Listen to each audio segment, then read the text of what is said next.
Picture a city of 4 million people. Now picture what happens when those 4 million people start dying. Not all at once, obviously, though London in 1862 came close enough to make you wonder, but steadily, constantly, the way water drips through a cracked ceiling, 1 by 1, then 10 by 10, then 100 every single day.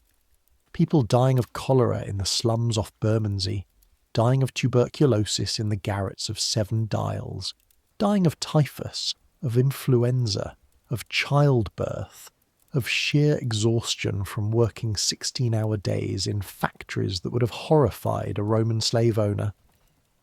Dying of grief sometimes, because Victorian London decided that grief was a performance, and the performance had rules, and if you couldn't afford to follow the rules, the city would remind you of that fact even at the worst moment of your life. That's London. 1862. The greatest city in the world. A place where a horse-drawn hearse with 6 black plumes and a pair of hired mourners in silk hat and one could cost more than a working man earned in 3 months. Where the flowers alone on a respectable funeral cost what a seamstress made in a week. Where your dead child could be buried in a shared coffin with 4 strangers if you couldn't pay the parish fee. Where bodies stacked so deep in the old churchyards that the ground actually rose, inch by inch, decade by decade, until the church doors stood below street level and the gravestones disappeared into the earth like teeth rotting in a jaw. And underneath all of it, underneath the black crape and the mute standing still as stone and the horses with their nodding plumes, underneath all of that theatre of grief, there was a trade, a business, one of the most ruthless, most exploitative businesses the 19th century ever produced, the undertaking trade. We're going back there tonight, not as mourners, not as the bereaved family standing in black, doing their best not to weep in front of the neighbours. We're going in, through the back door, the door the family never sees, the door that smells of sawdust and carbolic acid and something else underneath. Something you don't want to name but can't stop noticing. We're going in as a mute. If you don't know what a mute is, you will shortly. And you'll never look at a Victorian funeral painting the same way again. So, get comfortable, whatever you're lying on, whatever blanket you've pulled over yourself. The night is doing its thing outside, and I've got a story that's going to take you somewhere unusual. I make these history stories. I honestly have no idea if anyone sleeps to them, or if you're all just people who find dead Victorians weirdly relaxing. Either way, subscribe if you haven't. It keeps me going. Here we go. Your eyes open to darkness. For half a second, maybe less, you don't know where you are.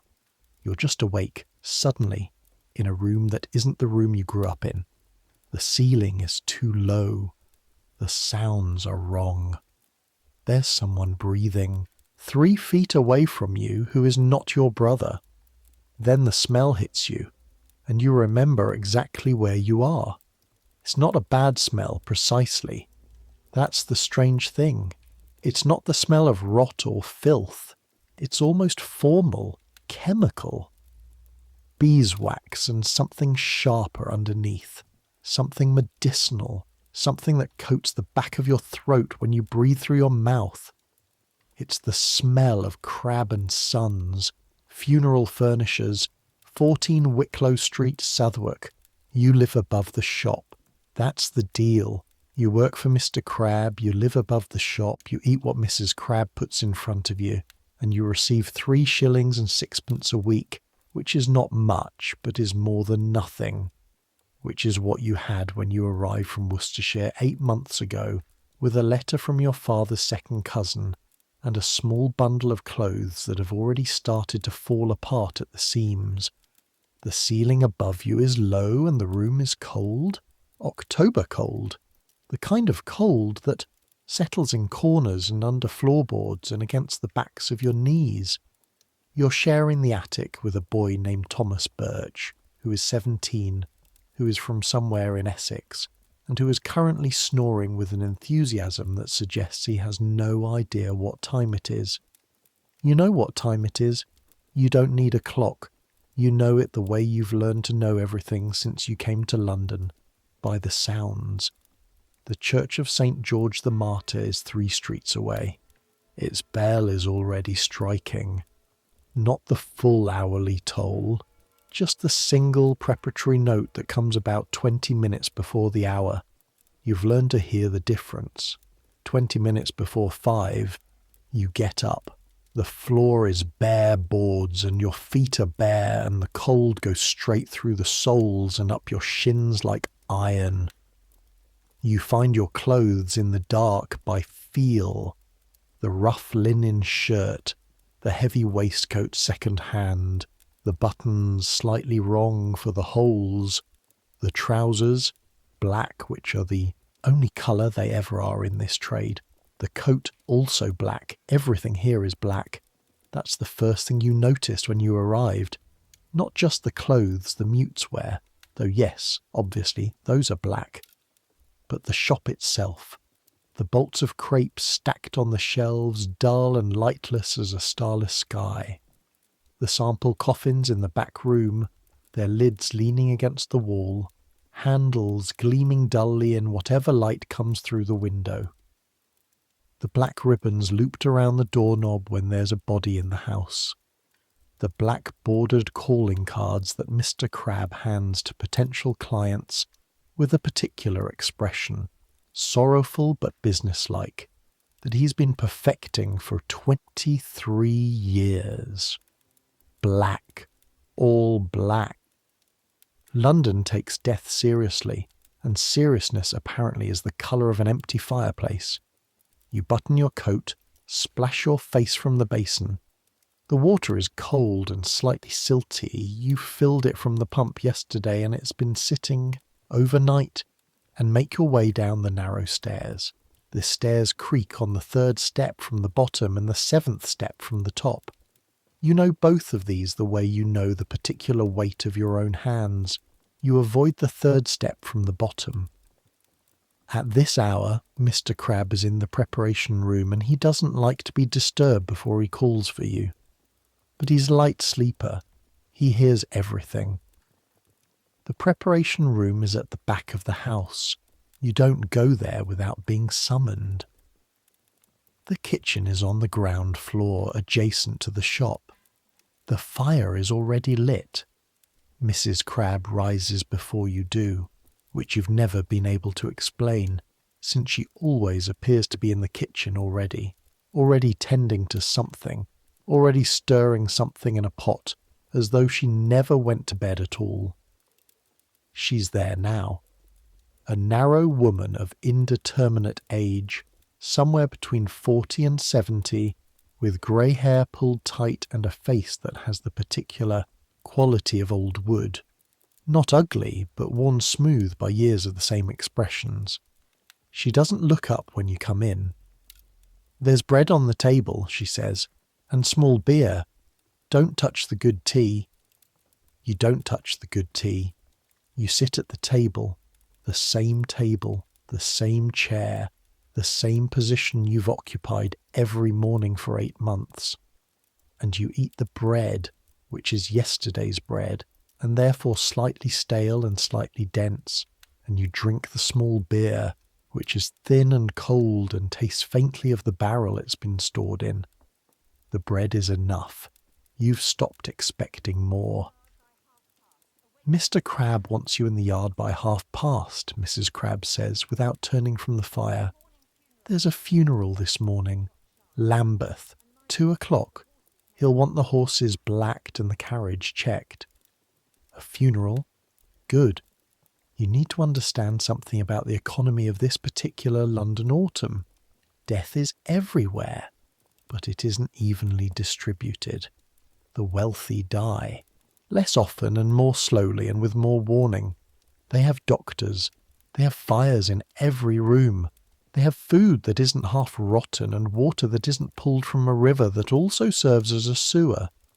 The poor die often and quickly and without much ceremony. And then, this is the part that took you a while to understand. This is the part that still seems wrong no matter how many times Mr. Crab explains it. The poor spend more on dying than the rich do. Not in absolute terms, obviously not.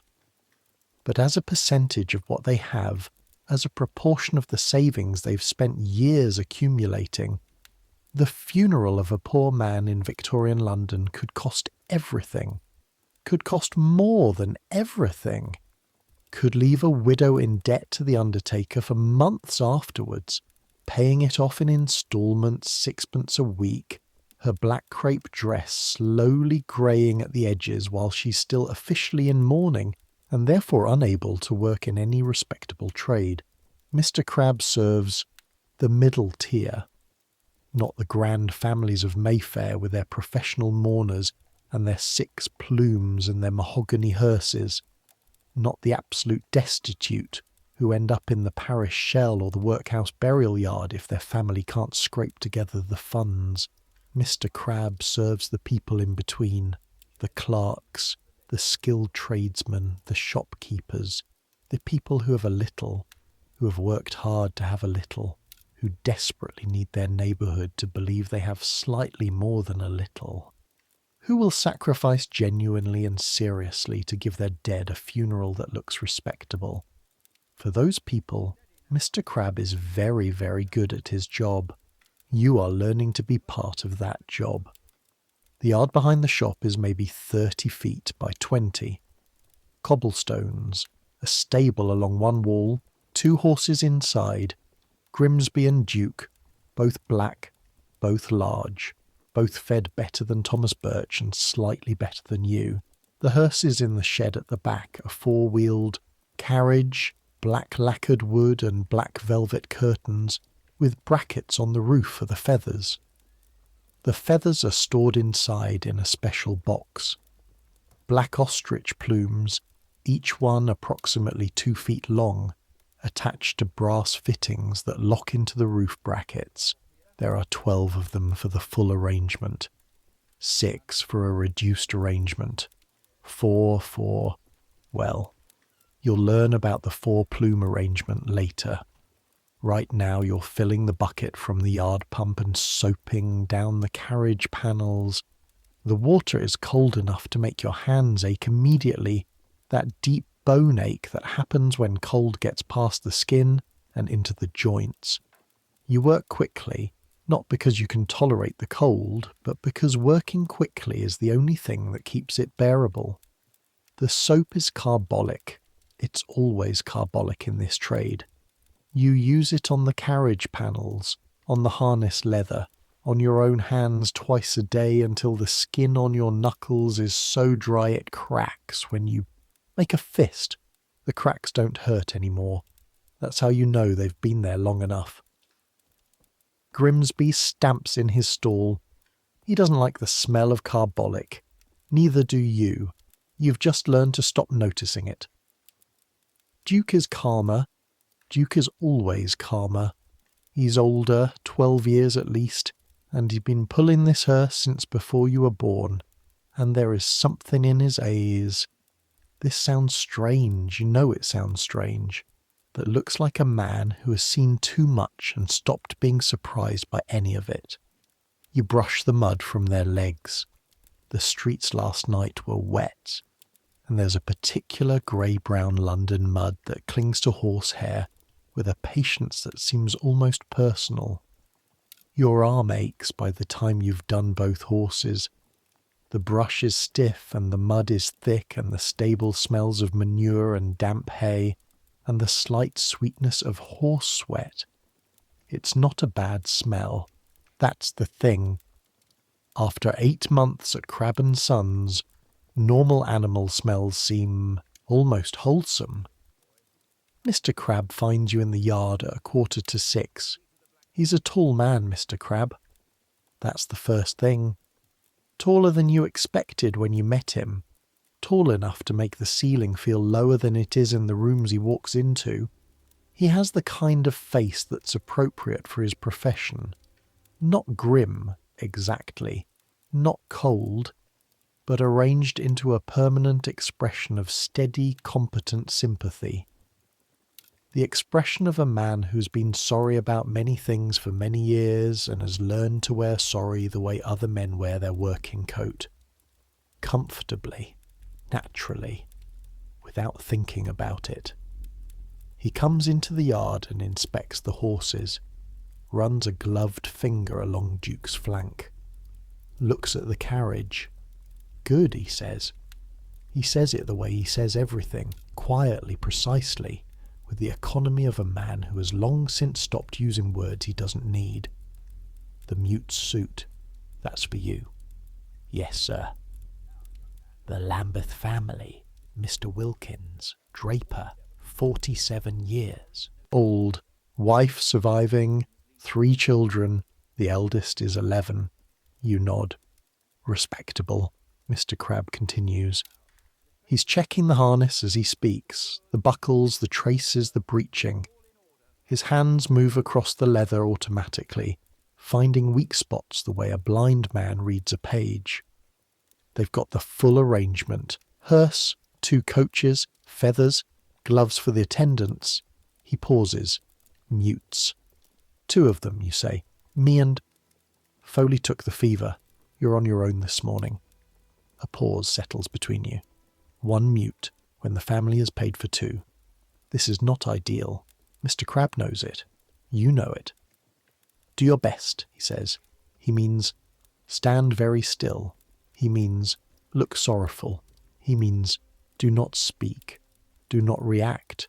Do not show any expression other than the particular composed blankness of a professional mourner standing in front of a house where someone has died. He means all of this without saying any of it. Yes, sir, you say. The mute suit is in the small room off the back passage. A room that has no other function. A room that smells, always, of the particular combination of mothballs and old fabric and something faintly damp that tells you the suit has been worn in rain on more than a few occasions. The suit itself is black, obviously. Heavy wool. Too heavy for a warm day. Not quite heavy enough for a cold one. The coat reaches to your knees. The hat is a tall silk hat, what some people call a stovepipe, with a long black hat band that hangs loose, wafting slightly in any breeze. The wand is a length of black painted wood, maybe 3 feet long, with a trailing ribbon of black crepe tied at the top. You'll carry this throughout the funeral, in your right hand, at your side, without moving it, without gripping it too hard or too loosely, without letting the ribbon drag in the mud. You've done this 11 times since you started with Mr. Crabbe. You know the weight of the wand now.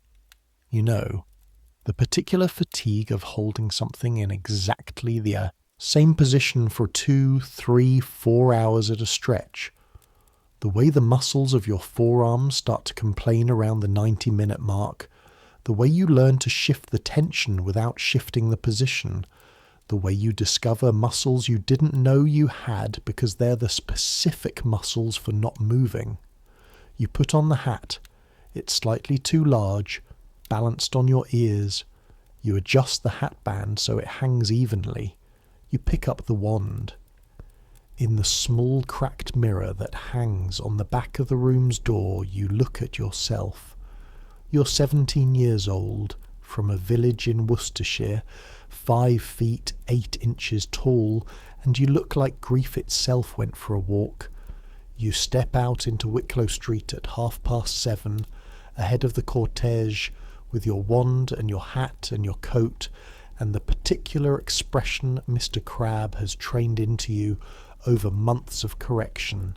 Not sad, not blank, somewhere between. The expression of a man who is feeling something but feeling it with restraint. Feeling it the way a gentleman feels things. Quietly, inwardly, with proper form. You'll walk ahead of the hearse to the Wilkins house, 2 miles roughly in the morning traffic, and I need you to understand what that means. 2 miles through London in 1862. This isn't a walk in a park. This isn't threading through people on a modern high street with your headphones in and your route on your phone. This is London at the height of the industrial age, with 4 million people crammed into a space that was designed for 500,000. All of them with somewhere to be, and none of them with any particular reason to get out of your way. Wicklow Street is medium width, wide enough for 2 carts to pass with 6 inches of tolerance on each side, narrow enough that the upper stories of the buildings lean toward each other overhead, cutting the sky to a grey strip. The cobblestones are wet from last night's rain, slick with the particular London mud that is not mud exactly, but a compound of mud and horse manure and ash from 10,000 fires, and the rendered fat from tallow candles, and something else you have learned not to think about too closely. The smell changes every 20 feet. Here, the warm, yeasty breath of a bakery already in production, heat coming through the vents in the wall, the sweetness cutting through everything else for just a moment.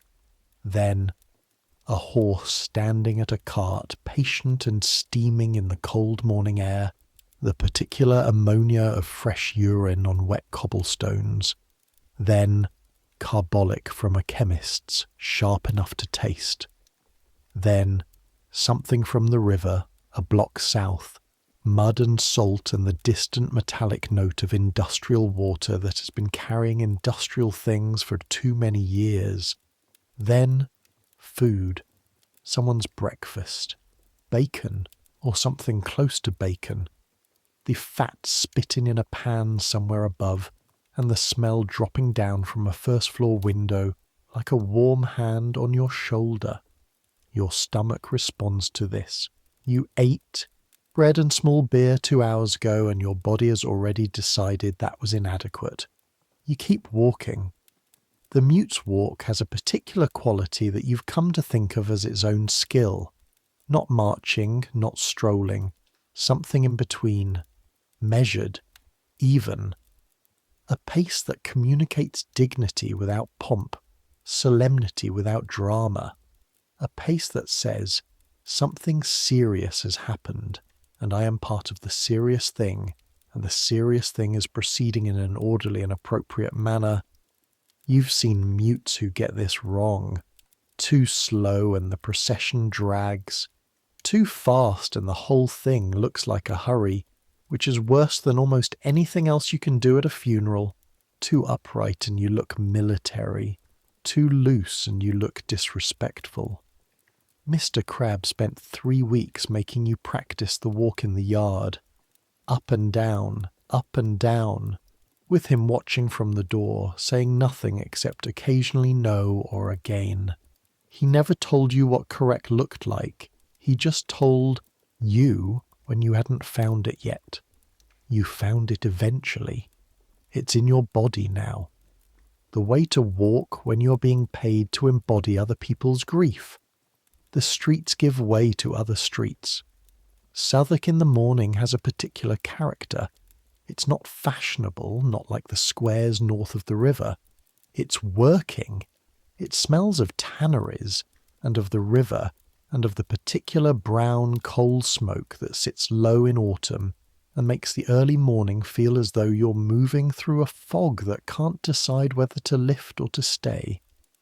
A rag and bone man passes you, his cart piled with rags and broken metal, and things that no longer have names because they've been broken past the point of naming. His horse is grey and very old and moves with the resigned shuffle of an animal that has long since made peace with the world. He glances at you, the tall hat, the wand, the coat, and touches his own hat automatically. The instinct runs deep. You respect the mute's dress. You don't know whose death it represents. You don't know anything about the family, but you tip your hat because someone has died and that means something. In 1862, that means something. A group of children watches you from a doorway, 6 of them, ranging from perhaps 5 to perhaps 12, in various states of clothing, their faces bearing that particular expression of children who are too accustomed to poverty to be actually hungry looking, but who clearly have not had breakfast. The eldest one, a girl with dark hair tied with a strip of white rag, watches you walk past with eyes that are already older than 12. You wonder, not for the first time, which of the doors on which of the streets you'll be walking past today. You wonder which of the families behind those doors are right now saving, or borrowing, or refusing to think about what they'll do if the worst happens, the way working people always refuse to think about it until they have to. You keep walking. The Wilkins house is on Carlisle Street, Lambeth. It's a terrace house, the sort that was built 30 years ago when Lambeth was being developed from market gardens and orchards into streets of medium respectability. 3 stories, a small front garden with an iron railing, which matters more than it sounds. An iron railing in front of your house in 1862 is a signal. It says, I own this space. It says, I have some claim on the world that is worth delineating. The front door is already dressed for the occasion. Black crape looped through the knocker. The windows of the parlour shuttered, as is correct. A card in the window, a black-bordered card, the kind Mr. Crabbe prints himself, announcing that the house is in mourning.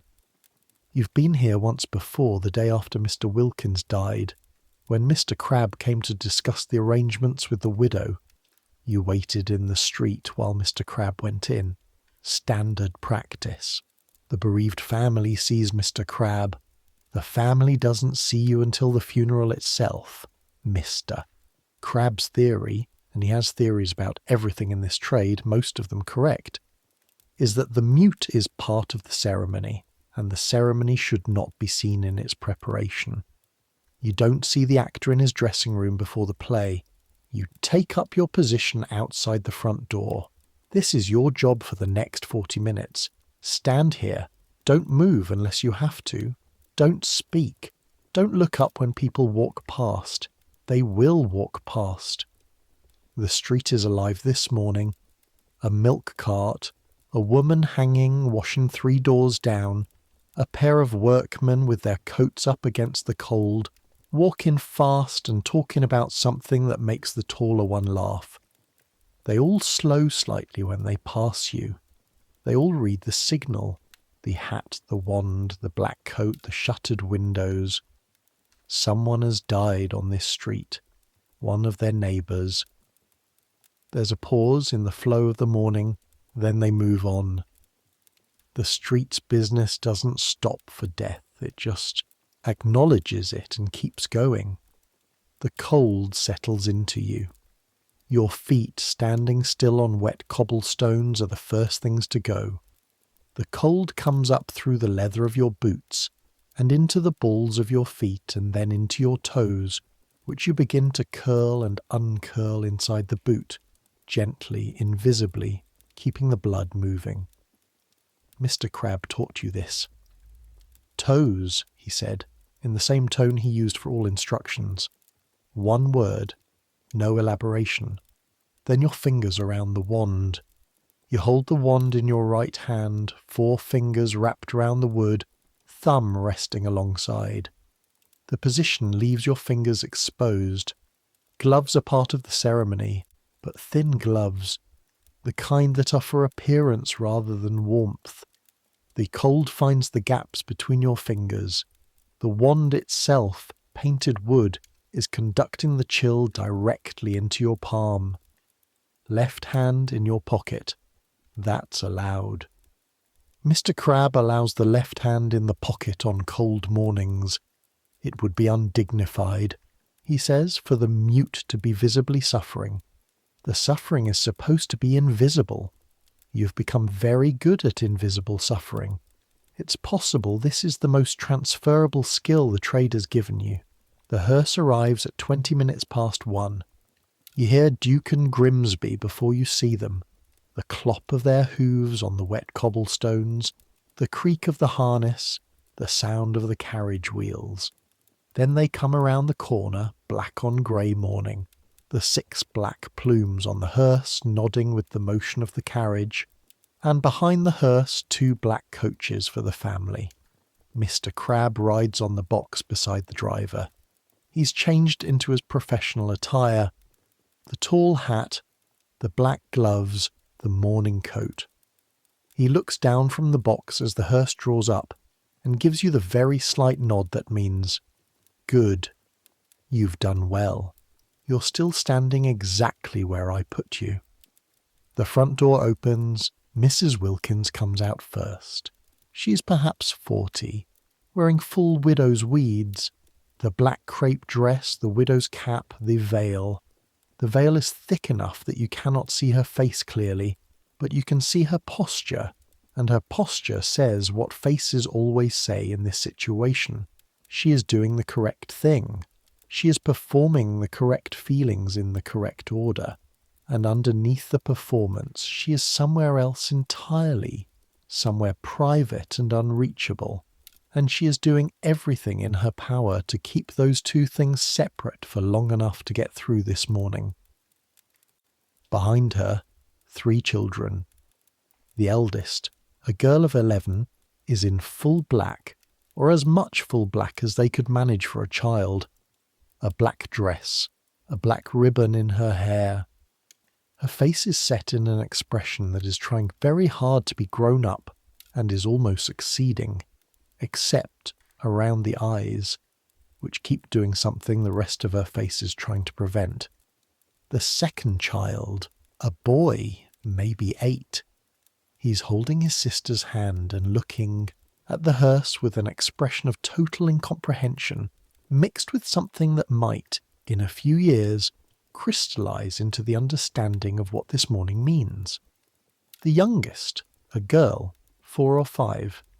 She doesn't understand anything except that everyone around her is behaving very strangely, and she's supposed to be quiet, and she's been told this 7 times already this morning.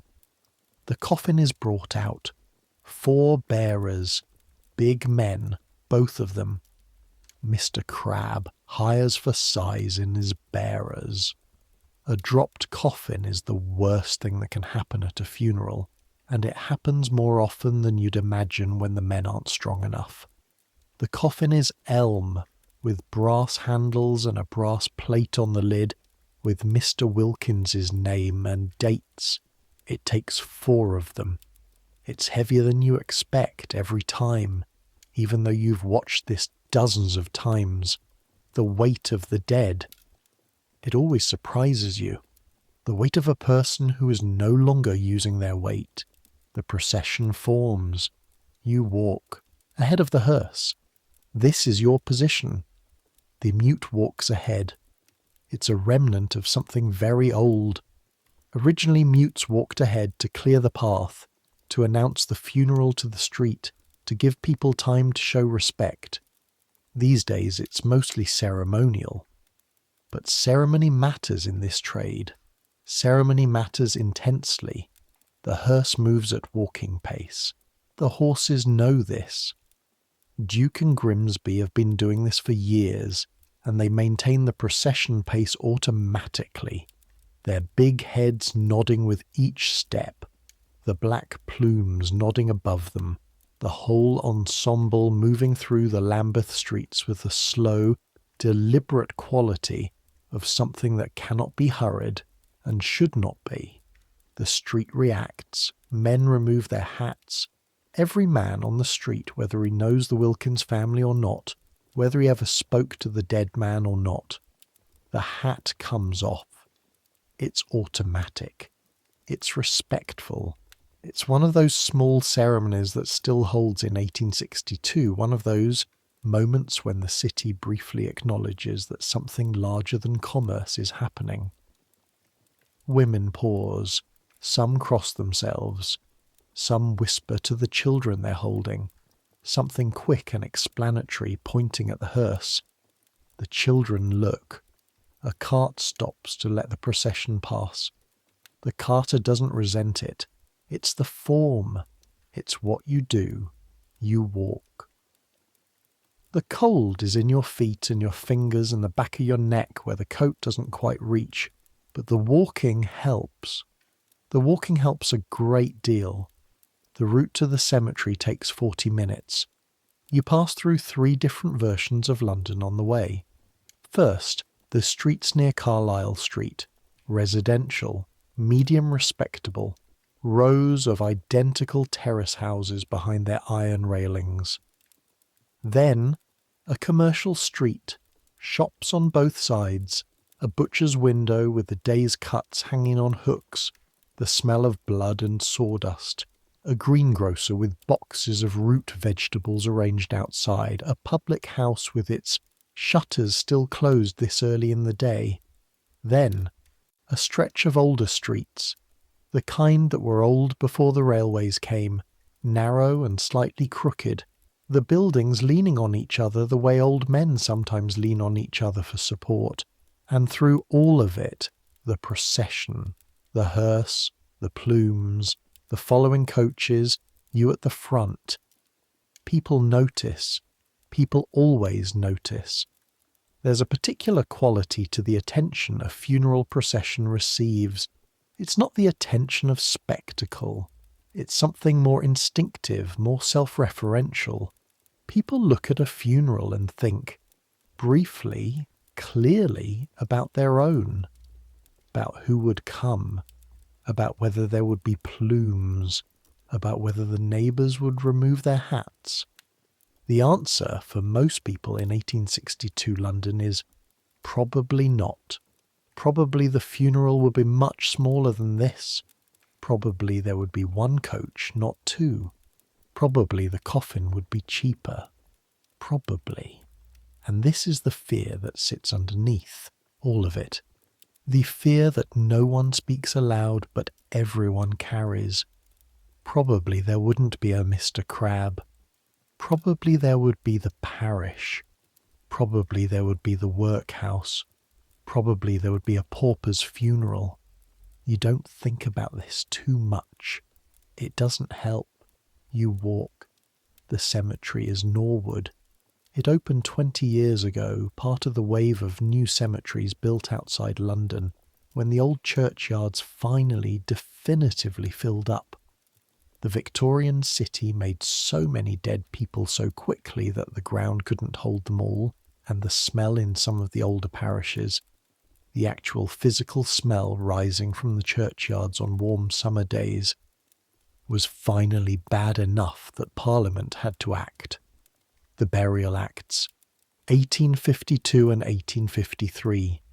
New cemeteries outside the city boundary, managed properly, with plots of defined size and defined depth, with records and receipts and the whole architecture of organised death. Norwood is green and well maintained.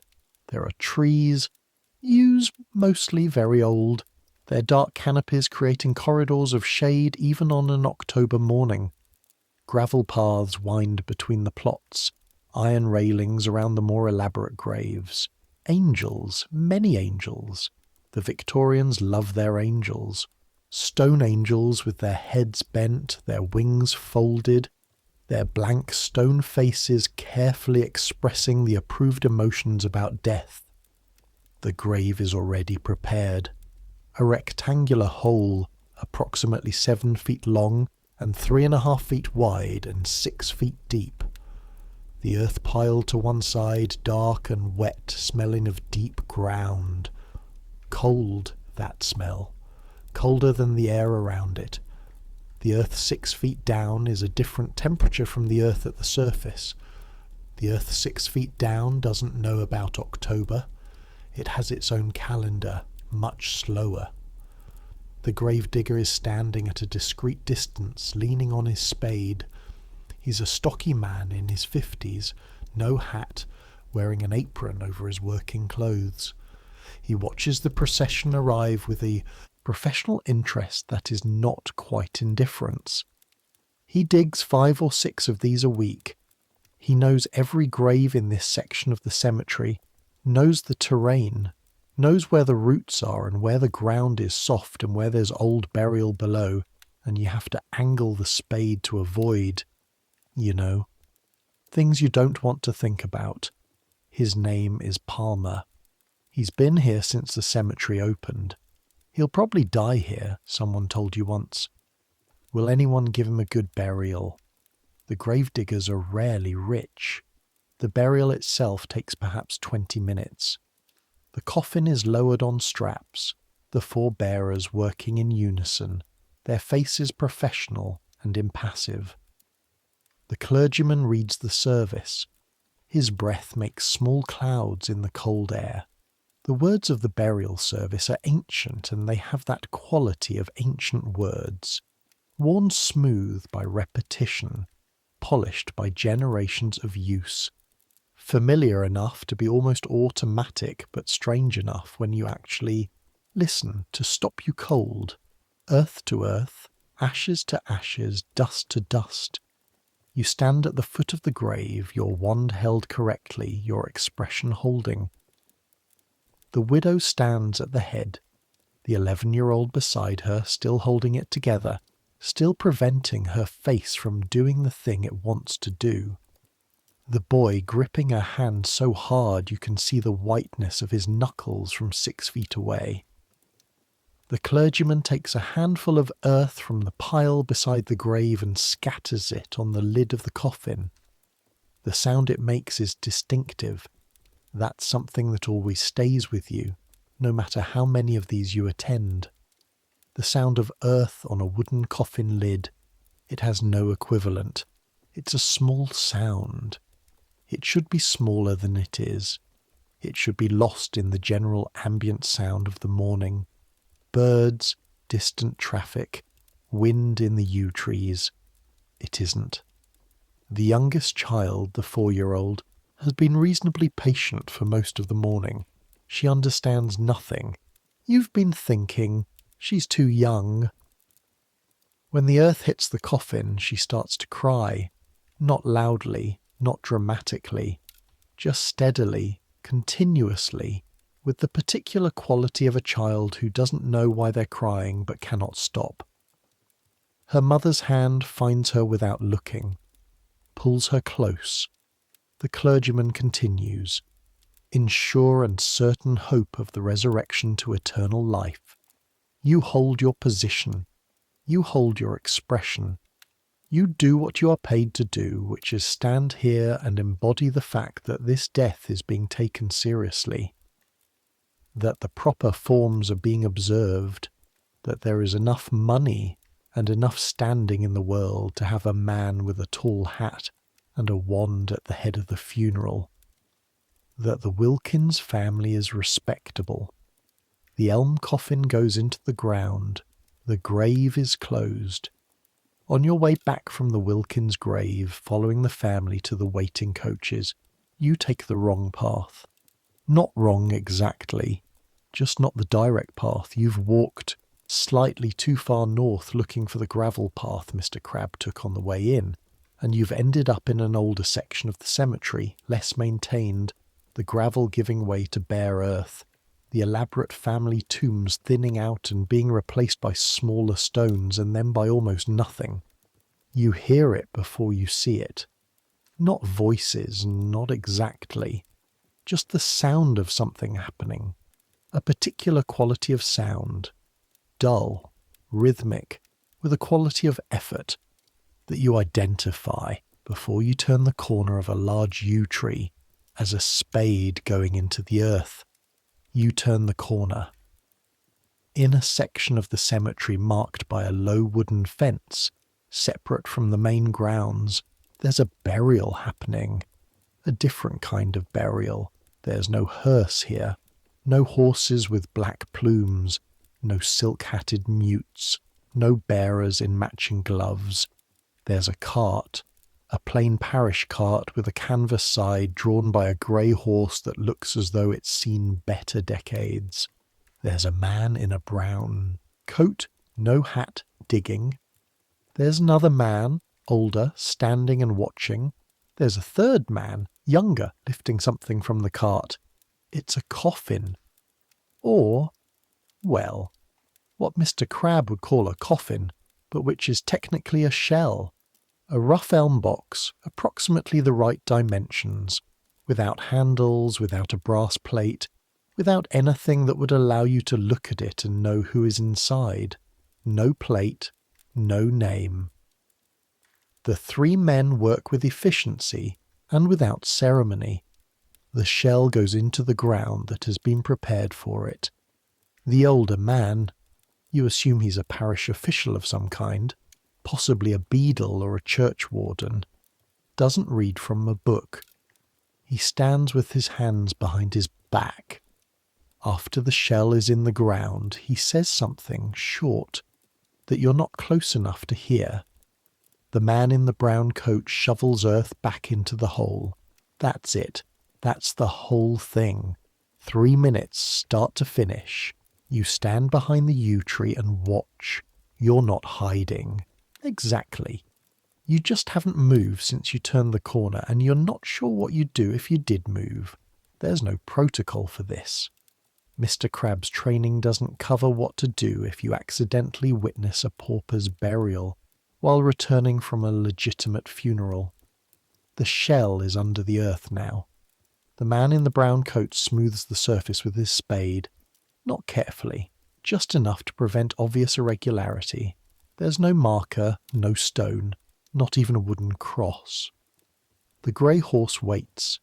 The three men climb back onto the cart and it moves away down the internal path, the horse's hooves muffled on the damp earth. You stand there for a moment longer. Then you hear Mr. Crabbe's voice from the direction of the Wilkins grave, not loud, but carrying, the voice of a man accustomed to being heard in quiet places. "Boy!" You go back. In the carriage on the way back to Wicklow Street, with the Wilkins family settled into their own coaches behind you, Mr. Crabbe rides inside the empty hearse for once, just you and him, Duke and Grimsby handling the familiar way home.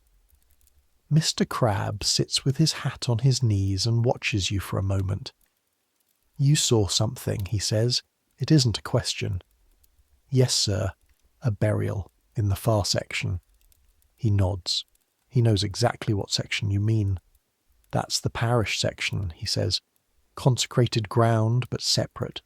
For those who died in receipt of parish relief." He pauses. "In plain terms, paupers." "There was no service, you say? No one—" "There was a service. A short service. The form was observed. It was 3 minutes. Mr. Crabbe looks at you steadily. The carriage rocks slightly on the road. Duke's ears flick back at something in the street. "The form is the same," Mr. Crabbe says. "Words are words. What they're spoken over doesn't change the words." You want to say something about this. You're not sure what.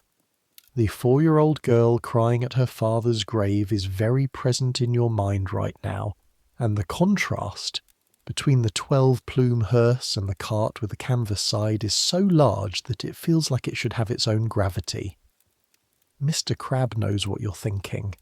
He's probably seen this particular expression on every apprentice he's ever had. "The trade is honest," he says. "I don't cheat my clients. I charge what the service costs and a fair margin on top." A pause. "The poor man's funeral is not a lesser thing by moral measure. It's a lesser thing by material measure. That's the world." Another pause. "What we do, is give the ones who can afford it something real. A proper marking. A ceremony that the neighbours see, that the children remember, that the widow can look back on and say, 'He was mourned properly.'" He puts his hat back on.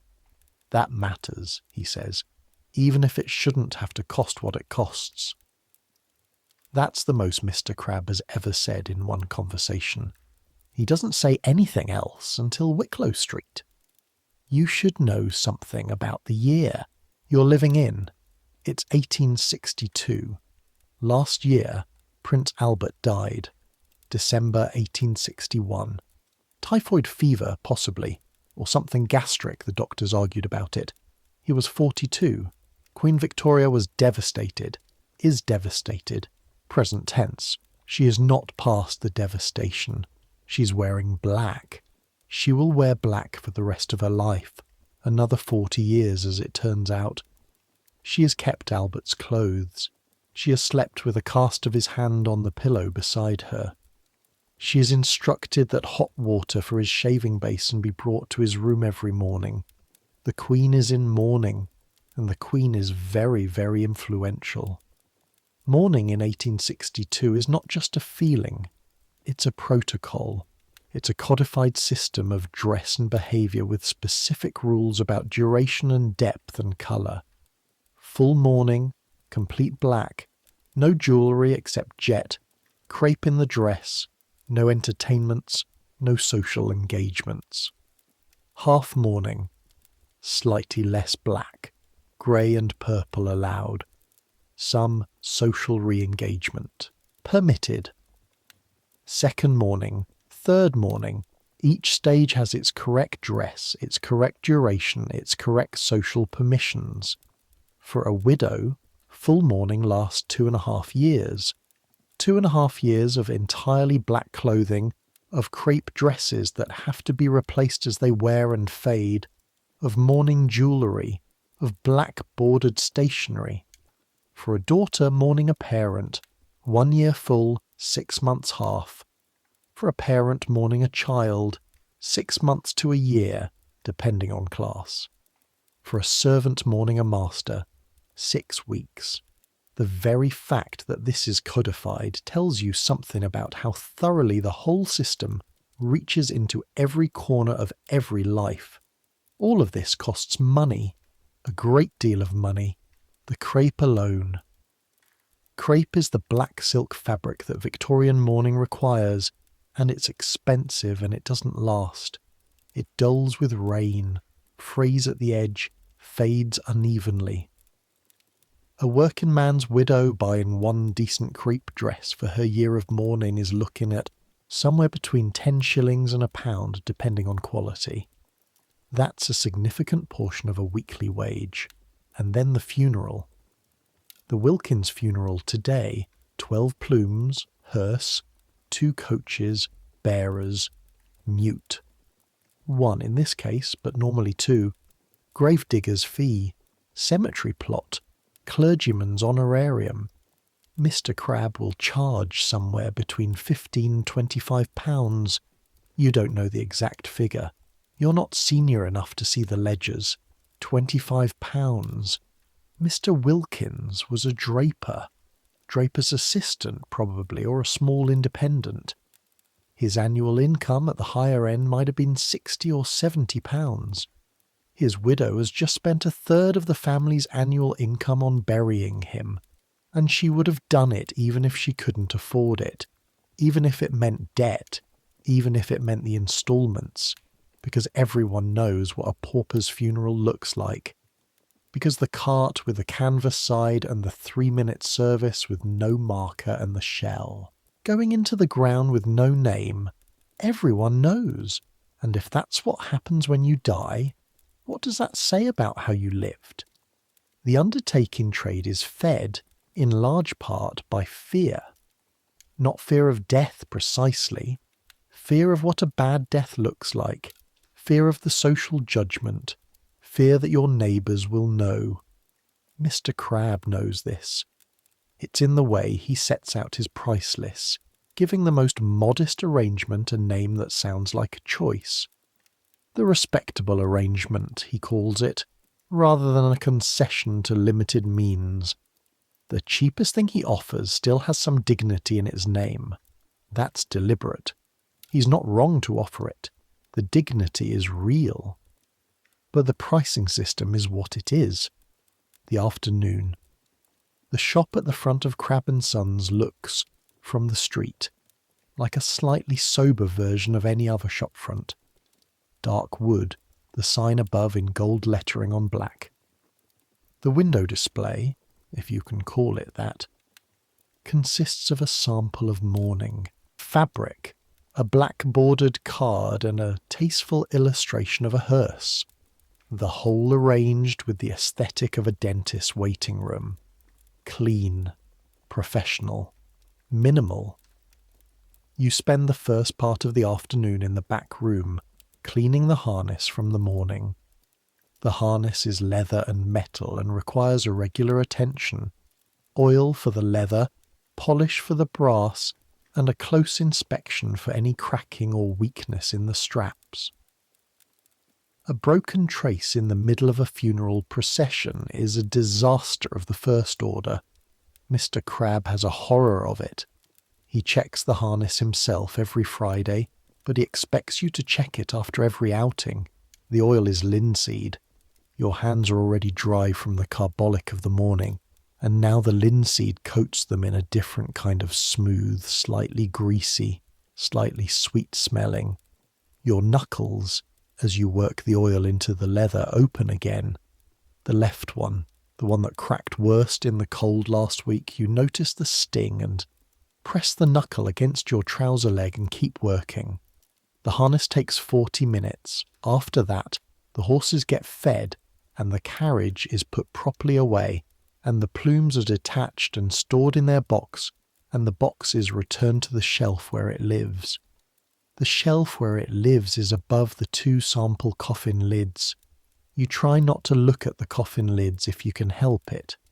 Not because they disturb you. They don't, not any more, or not much, but because looking at them has a quality of invitation that you find unsettling on quiet afternoons. The family comes in at 3:30. A woman, middle-aged, and a young man of perhaps 20 who is clearly her son. The woman is already in partial mourning, a black dress, not full crepe, the kind you see often, the kind that has been worn for other funerals and kept at the back of the wardrobe for occasions of this nature.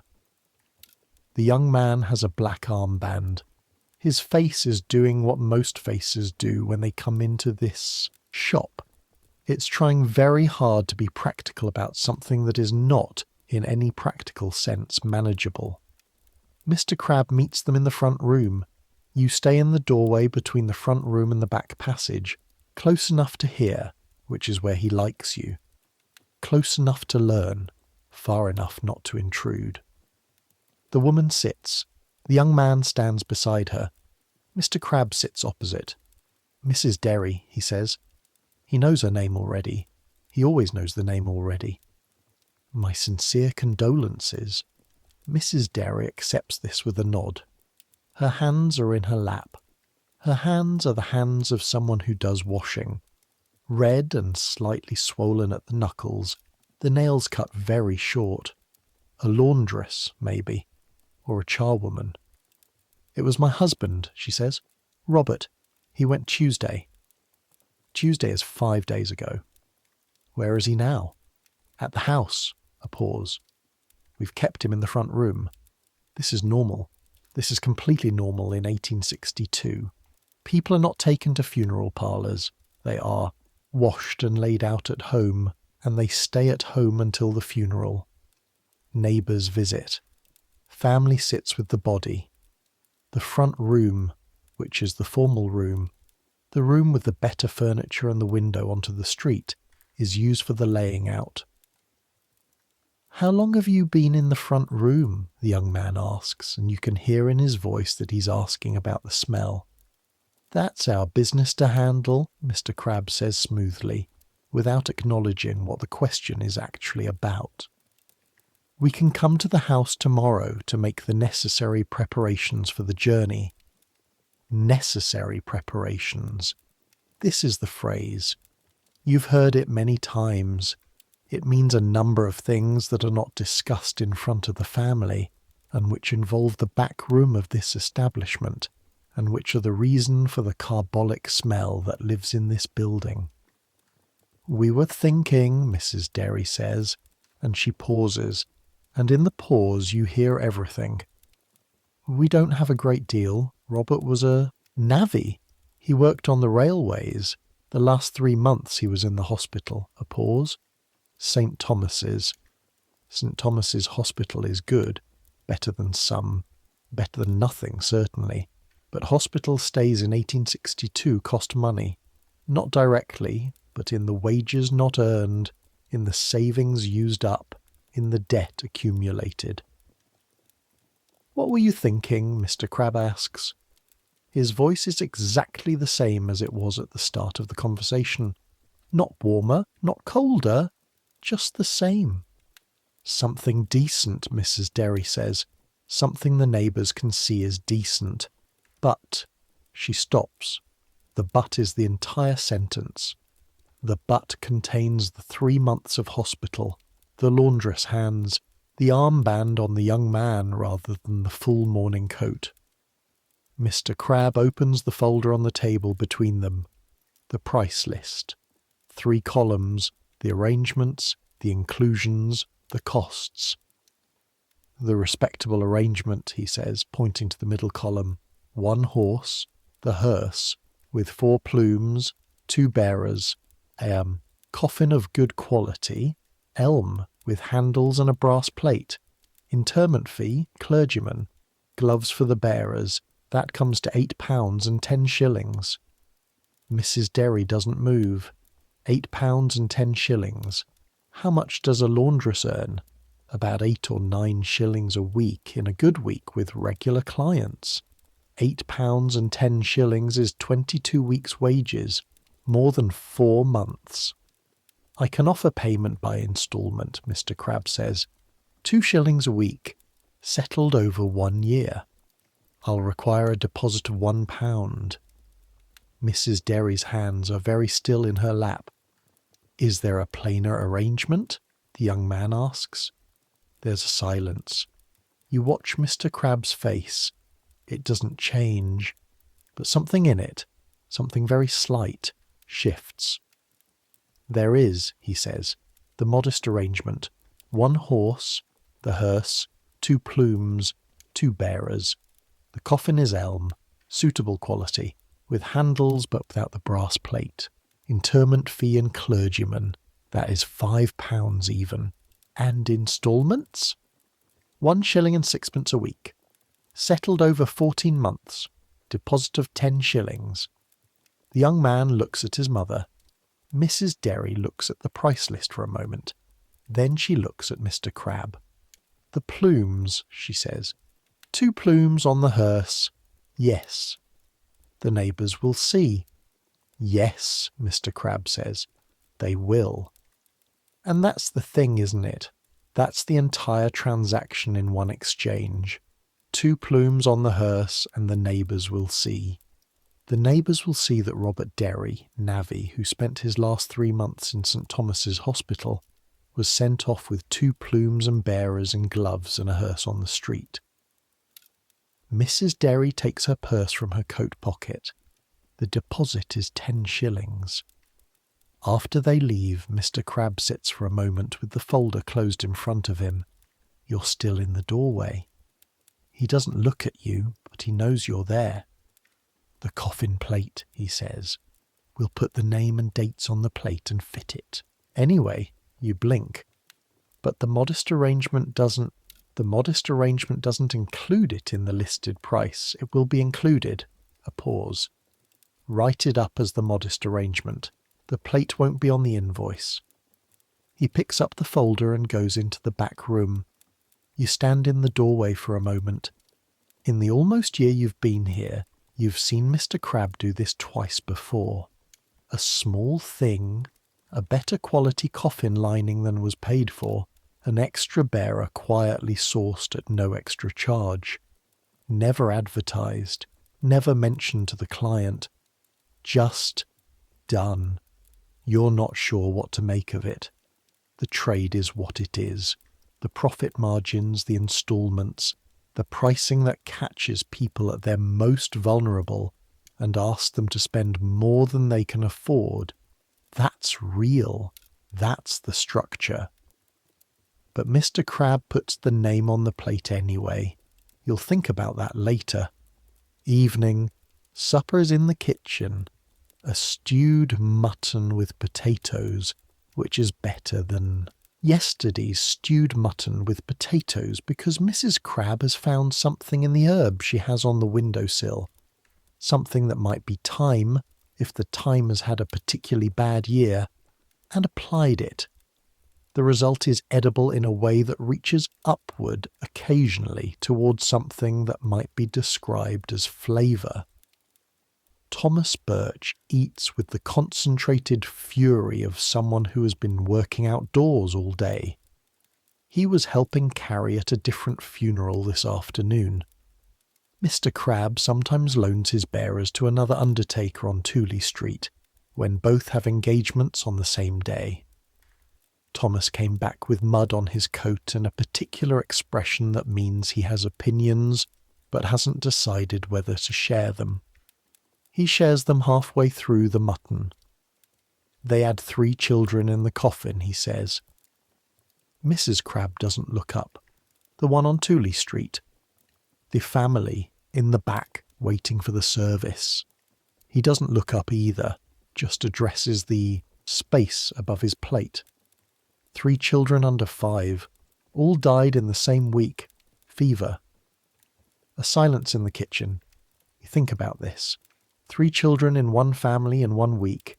In 1862 in London, child mortality is, there's no soft way to say this, routine. Not universal. Not every family. But common enough to be something every family carries as a possibility, all the time. A shadow over every cough and every warm forehead. The slums especially. In some Suffolk courts, fewer than half the children born survive to their 5th birthday. The father's a barrel maker, Thomas says. They couldn't. He stops. The burial was the parish arrangement. You think about the cart with the canvas side. All 3 in one shell, Thomas nods. It's legal, it's done. A family shell, 1 coffin, multiple small bodies, buried together. It saves money. The parish sometimes insists on it. You eat the rest of your mutton without tasting it. Thomas has a friend at the Anchor, a pub on Borough High Street, 10 minutes walk from Wicklow Street.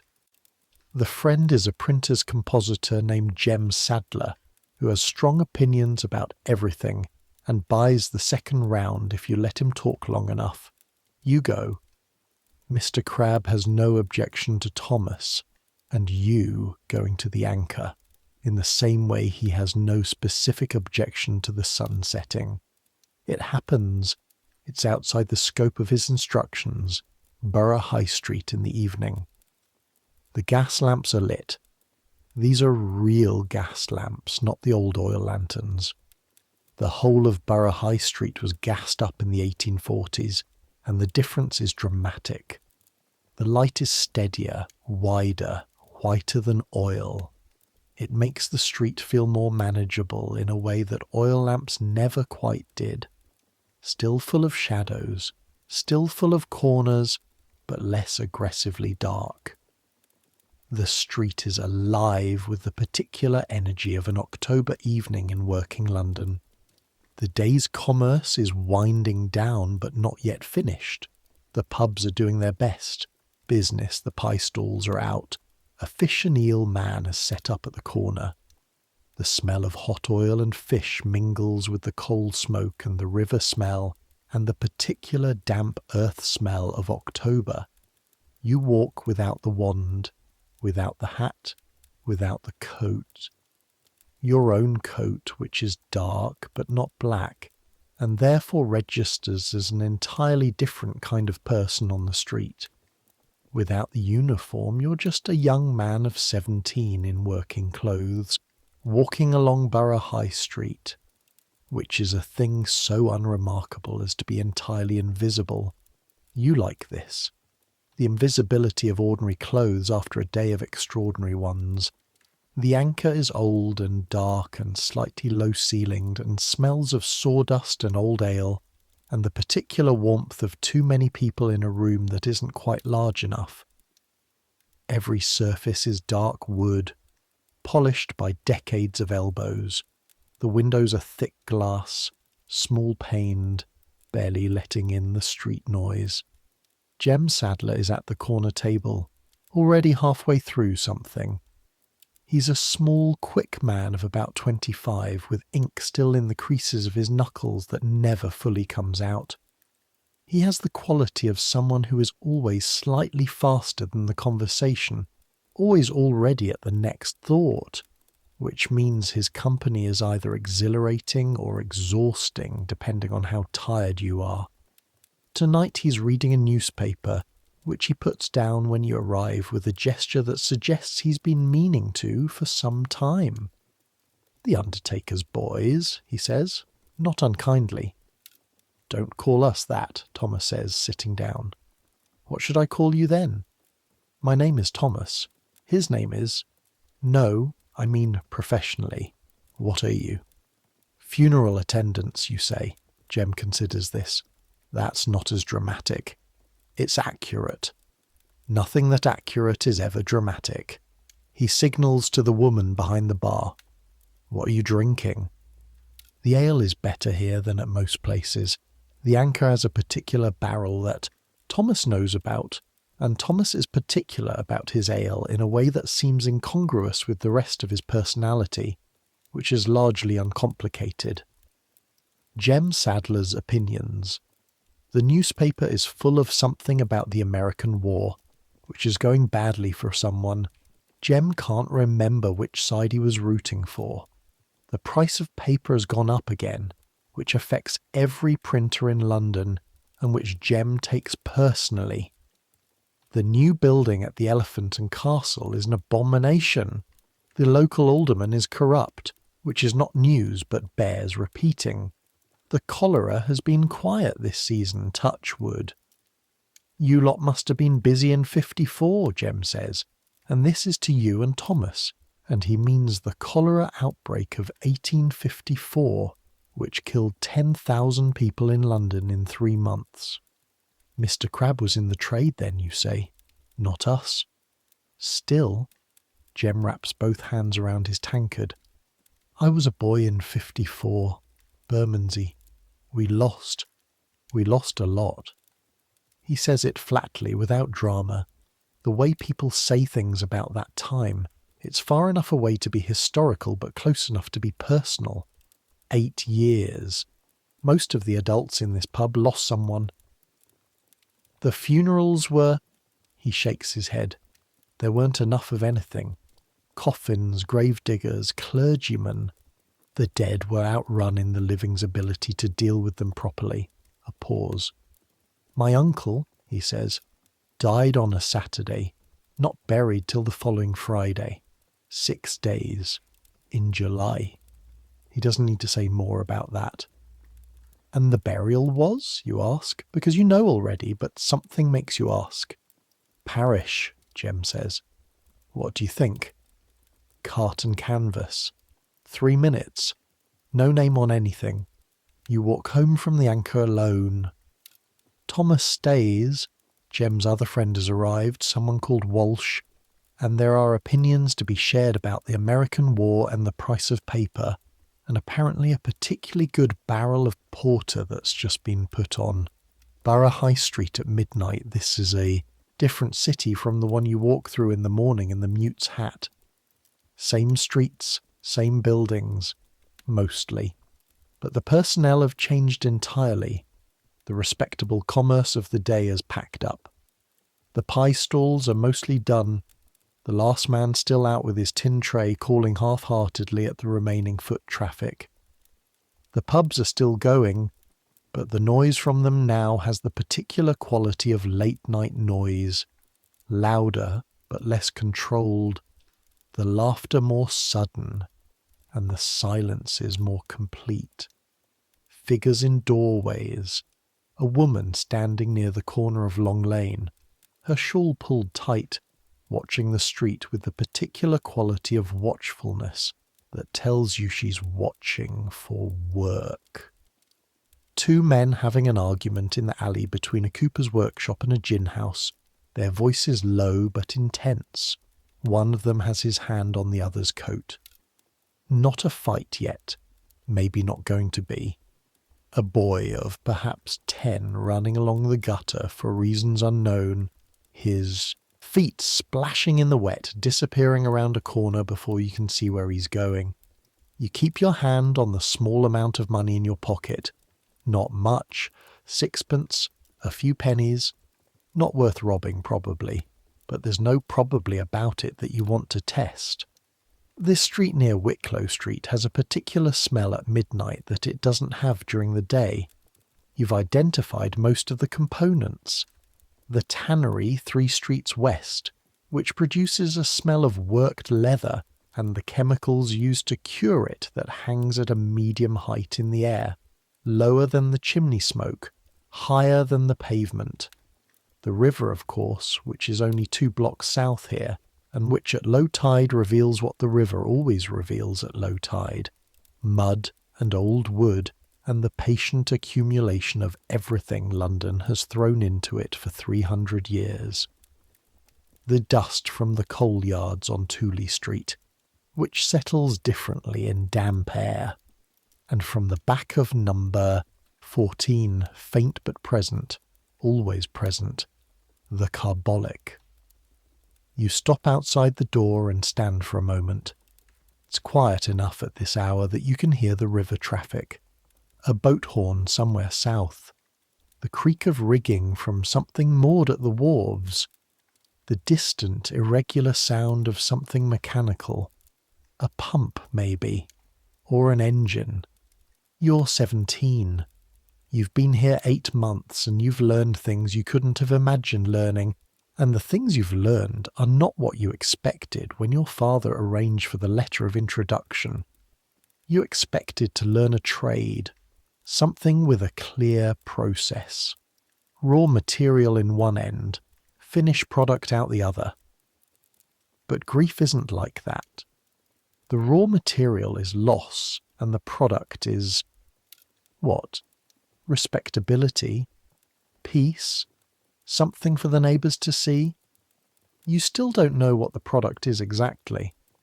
What you know is the carbolic smell and the cracked knuckles and the exact position of your feet on cold cobblestones and the sound of earth on a coffin lid and the 11-year-old girl preventing her face from doing the thing it needed to do. You go inside.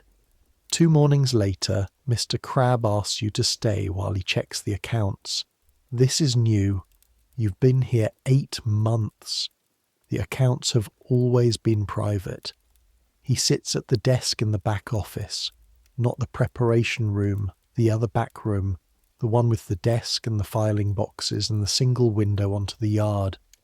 And you sit on the stool in the corner, and he opens the ledger. You can see the columns from where you sit. Names, dates, arrangement type, fees, payments received, instalments outstanding. There are a lot of instalments outstanding. I'm going to show you something, Mr. Crabbe says. He's not looking at the ledger. He's looking at the window onto the yard, where Duke is standing in the weak October sun, one back foot lifted in the particular posture of a horse that is relaxed. Not the figures, the shape of it. He traces a finger down one column. Every week this trade has 10 to 15 families who want to give their dead a proper burial and can't fully afford it. On the day they come in, they can afford part of it. They believe, at the moment they sign the agreement, that they can afford the rest. Half of them are right. They pay in instalments. They manage. A pause. The other half hit trouble, a sick child, a husband laid off, a late harvest, or a failed commission, or a cold snap that stops the work, and the instalments start to slip.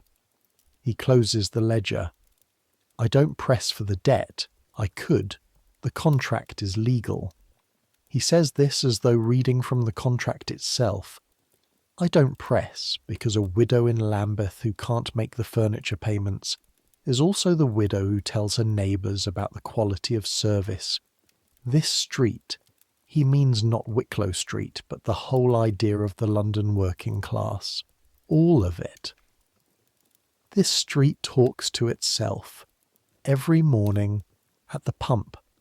Every evening at the pub. The widow who had 2 plumes and a brass plate when she couldn't technically afford it, that widow tells 4 people. Those 4 people tell 4 more. He stands. The interview, such as it was, is apparently over. It's not charity, he says. Don't think I'm telling you it's charity. No, sir. It's a long investment. He picks up the ledger and shelves it between 2 others. In a trade where people only need you at the worst moments of their lives, reputation is everything. You only get the job if they trust you before they need you. He walks to the door. The best advertisement I have ever had, he says, is a funeral that the family was proud of. He goes out into the yard. You sit on the stool in the corner for a while longer, listening to Duke shifting his weight outside and the distant sound of Southwark going about its business. The best advertisement I have ever had is a funeral that the family was proud of. You'll carry that. 1. You can feel it settling. There comes a day. You knew it would come, Mr. Crabbe said it would come when you started. When he tells you to come to the preparation room. Not to watch, to assist. This is 3 weeks after you start. It's taken this long because Mr. Crabbe believes in the theory that you need to be steady in the rest of the trade before you see the centre of it. The paperwork, the negotiations, the funerals themselves, all of that first, so that by the time you stand in this room, you understand what everything you've been doing is in service of. The preparation room is at the very back of the house, with its own external door onto the yard and a separate ventilation system. 3 high windows that can be opened, and a ventilation shaft in the ceiling that Mr. Crabbe had installed himself, which he speaks of with a quiet pride that you recognise as the pride of a practical man who solved a practical problem. The smell in this room is the source of the smell in the rest of the house. Carbolic, yes. But also something underneath it that is not carbolic. Something older. Something that the carbolic is there to manage. You stand in the doorway the first time. The body on the table is Mrs. Hartley, 68, from a street near London Bridge. She died 3 days ago of something Mr. Crabbe calls congestion of the lungs, and her family calls God's will, and the death certificate calls pneumonia. She is lying on a table of white-painted wood with a raised edge. She is covered to the neck with a linen sheet. Her face is the face of someone very old who has died, not peaceful exactly, but quiet. The particular stillness of a face that is no longer doing anything. Mr. Crabbe is washing his hands at the basin. Come in, he says without looking up, and close the door. You come in. You close the door. I'm going to explain what we do, he says, not to frighten you, because you need to understand it to do the job. He dries his hands. Mrs. Hartley will be in her family's front room for 5 more days until the funeral. They will want to see her. Neighbours will come. Children, possibly. She needs to be in a condition that allows for that. He looks at you steadily. Our job is not just to carry and to attend.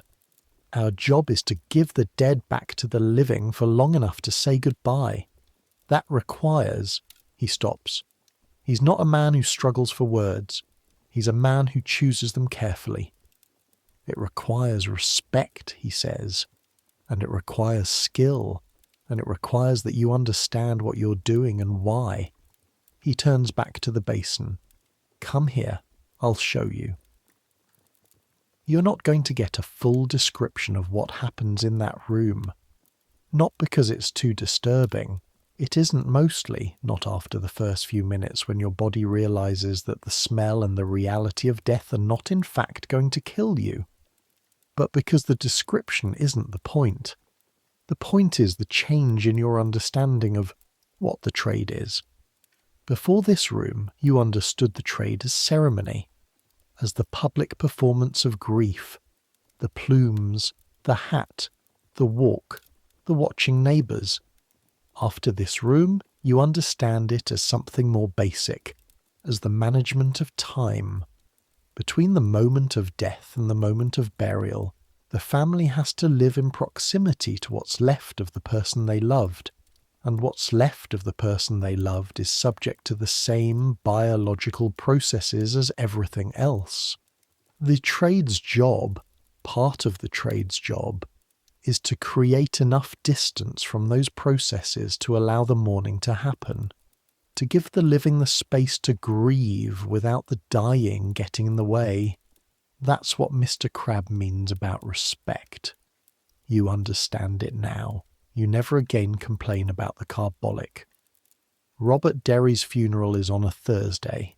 You're the mute, as before. 2 plumes on the hearse. Duke and Grimsby in good order. Thomas Birch is a bearer. Mr. Crabbe drives the box himself.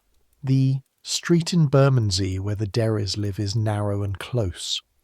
The houses here are 2 up, 2 down terraces, built in the 1830s, their brick already blackened by smoke and weather. Small front steps, no gardens, no iron railings. The windows have curtains that have been laundered many times. Everything here has been laundered many times. Everything here is slightly worn but clean, because the people who live here are the kind of people for whom clean matters even when clean is difficult. Mrs. Derry is on the front step when you arrive. She's in the mourning dress. Not the full widow's weeds she probably can't afford and isn't expected to have yet. Just the plain black dress. No crepe, which is the dress of a woman in mourning rather than the dress of grief as a profession. But the dress is clean and pressed, and the hat is black, and the veil is in place. The neighbours are there. This is the thing you didn't expect when you started. Or maybe it's the thing that took time to see clearly. The neighbours are there, all of them. The street has come out, not to stare, not with the morbid curiosity of strangers, but with the particular solidarity of people who live close together and know each other's lives and understand at a bone-deep level what is being done this morning and what it costs. Women have brought food, bread mostly, something wrapped in paper that smells like a pie, a jar of something pickled. These are left on the front step with quiet words, with hands briefly touching Mrs. Derry's arm. The men stand along the edges of the street, hats in hand, every hat off. 2 plumes on the hearse, and every hat in the street is off. You walk ahead of the hearse at the correct pace. You hold the wand correctly. You hold the expression. And you understand, perhaps more clearly than at any point since you started, what Mr. Crabbe is selling. Not the elm coffin with the brass plate that was not on the invoice, but is on the coffin. Not the 2 plumes on the hearse. Not even the ceremony itself. He's selling this. The hats coming off, the women with the bread. The moment when a street of people who work too hard and live too close and have too little come out of their doors and stand in the cold and say, collectively without words, he was one of us and he mattered and this is proper and right. That's what £5 buys in Bermondsey in 1862. That's what the instalments are for. A month later. November now. Mr. Crabbe takes you somewhere different. The workhouse on Mint Street. He doesn't tell you why at first. You get into the small working gig, not the hearse, just the plain black gig used for errands and ordinary transit. And you drive south into Southwark proper, into streets that get progressively narrower and progressively more crowded and progressively more miserable in the way that miserable streets are when the weather turns, and the cold makes everything worse. The workhouse is a large building, larger than it looks, from the outside, with high walls and a gate with a keeper. Mr. Crabbe knows the keeper. He's been here before. He has arrangements with the workhouse, as he has arrangements with various parish officials and cemetery superintendents and clergymen across Southwark, a network of professional relationships in the industry of death. The keeper nods. The gate opens. Inside. The workhouse is not a prison. That's the first thing you remind yourself, because it feels like one. The high walls, the separate buildings for men and women, the particular smell of institutional cooking, boiled everything, the smell of calories rather than food, and the sound of a great many people in a relatively small space. The inmates, the residents, the people, whatever word you're supposed to use, are in the yard as you pass. They're in the workhouse uniform, grey wool, identical, marking every person here as a recipient of parish relief.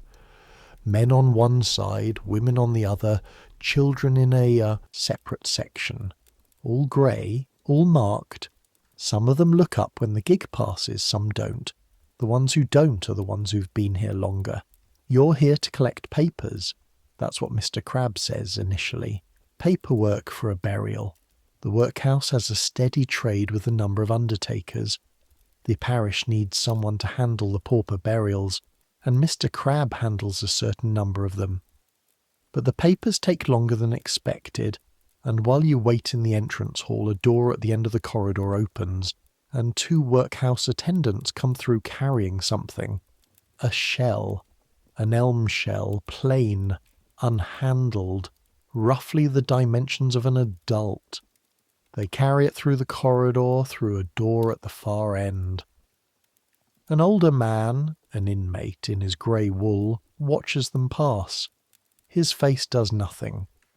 He's been here long enough that his face has learned not to do things. "Who is it?" you ask the young attendant who's been waiting with you for the papers. He looks at the shell. "Old Thomas, been here 14 years, came in after his wife died. No family that'll claim him." 14 years in the workhouse.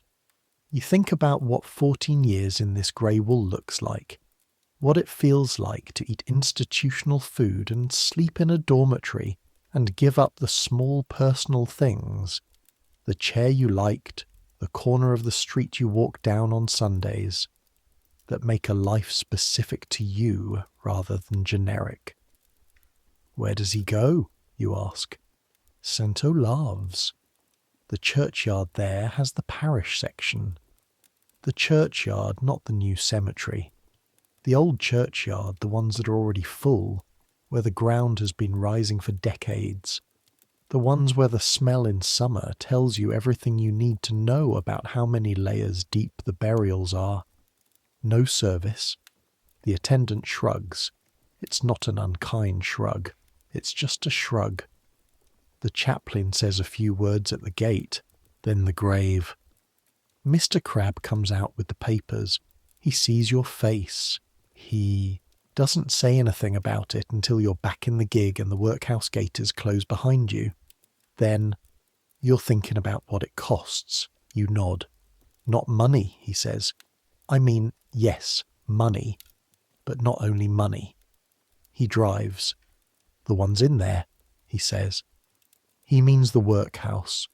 Most of them didn't plan to end up there. Most of them had lives, had work.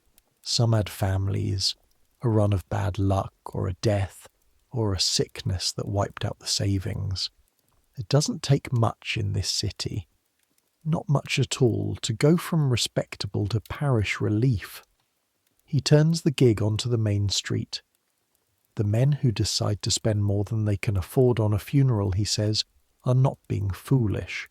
They're being human. They're saying, "I will not let this happen to my wife.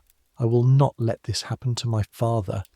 The grey wool and the unmarked grave, I will sacrifice to prevent that. That sacrifice is real. That sacrifice means something. He looks at the street ahead. Our job is to make sure the sacrifice is worth it. Sunday. Thomas Birch has a Sunday tradition. He goes to a hill, not church, the hill. Telegraph Hill in New Cross, a mile or so south of Wicklow Street, named for the old Admiralty telegraph station that used to sit on top of it, sending semaphore signals from Portsmouth to London before the electric telegraph made semaphore look like cave painting. The station is gone now. The hill is public ground. You can walk up. You go with Thomas because Thomas invites you and you have nothing better to do, and because you've been inside this house and these streets for 6 days straight, and the combination of carbolic and coal smoke and the low ceiling of the attic room has begun to feel like something you're wearing rather than something you're in. The hill is green, even in November. The grass is the particular saturated green that English grass gets when it's had enough rain and enough cold, and the trees are bare but not ungainly, their shapes clean against a sky that is pale blue with high cloud, the cloud moving faster than the air at street level. You climb. Your legs, accustomed to the even surface of cobblestones, find the hill unusual.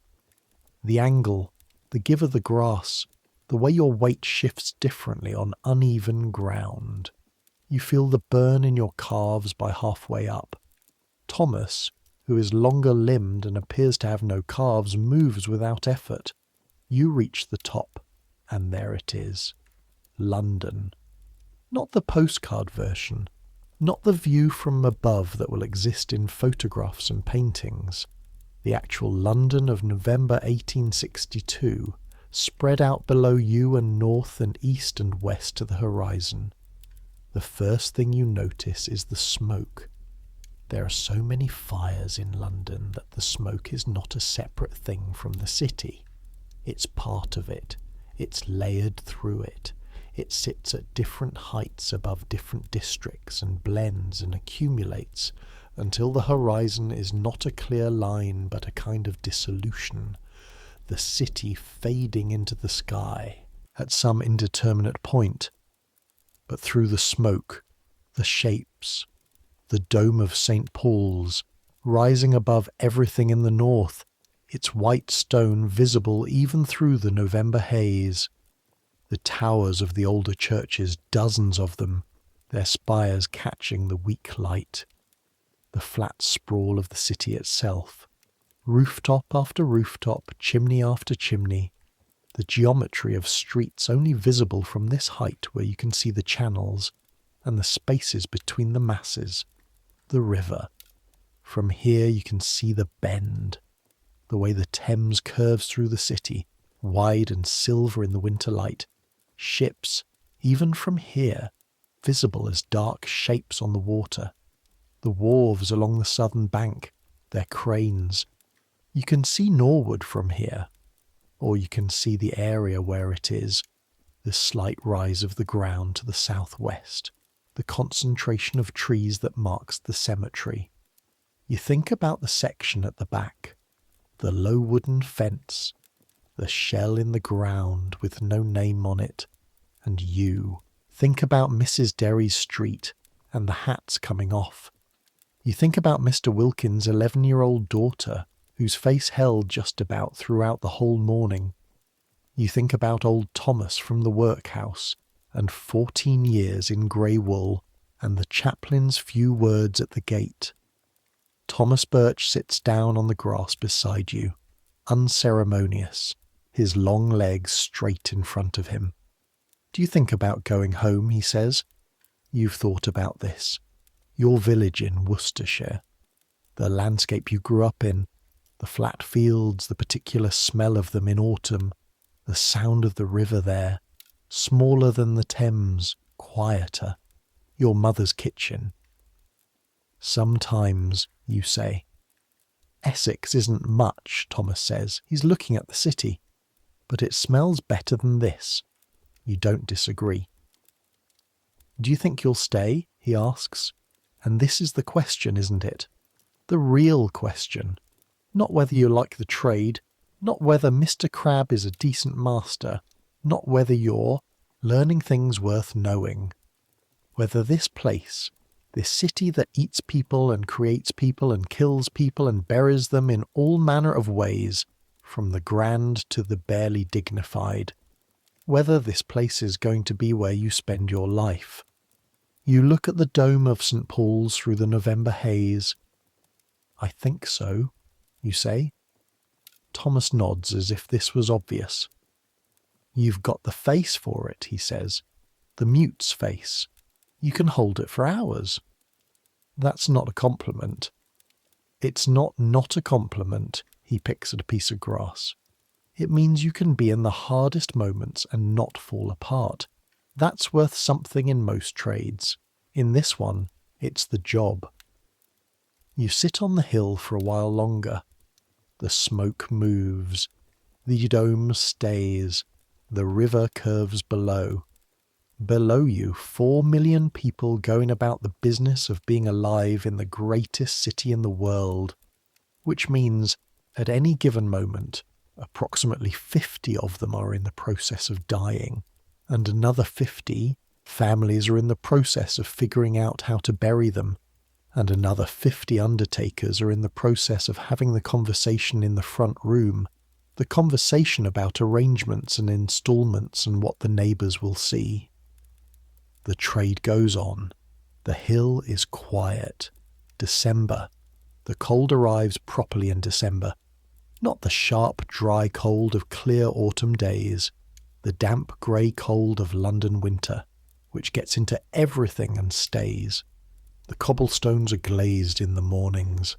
Your breath makes clouds in the preparation room even with the fire going. The horses' coats thicken. The funerals increase. This is not coincidence. Old people die in winter at a higher rate than any other season. The cold, the damp, the increased prevalence of respiratory illness in a city that breathes coal smoke 9 months of the year. Infants die at a higher rate. The poor die at a higher rate because they're cold in ways the wealthy are not. In December 1862, Mr. Crab has 17 funerals. In November it was 9. The math of this is not comfortable, but it is the math of the trade. You are very busy. The harness is checked and rechecked, because cold makes leather contract, and contract means weak points, and weak points at the wrong moment. You do not think about the wrong moment. Duke has a chest that needs watching in cold weather, a tendency towards stiffness in the morning that requires extra grooming. The carbolic is applied more frequently because decay moves faster in certain conditions, and the preparation room sees more work. Your knuckles are cracked so badly now that you have started wrapping them with strips of clean linen at night, which helps slightly and feels slightly absurd. Thomas teaches you a card game from Essex that makes no logical sense to anyone not from Essex.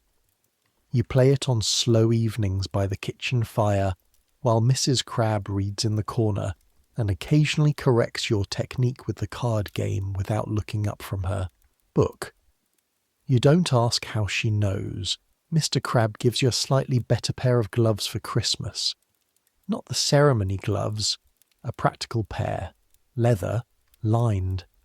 You put them on and feel the difference immediately. The specific bone ache in your fingers in the mornings that you've been living with since October diminishes noticeably. "Thank you, sir," you say. He nods.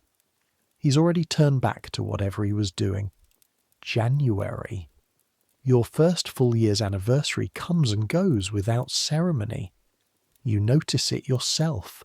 Mark it in your head. 1 year.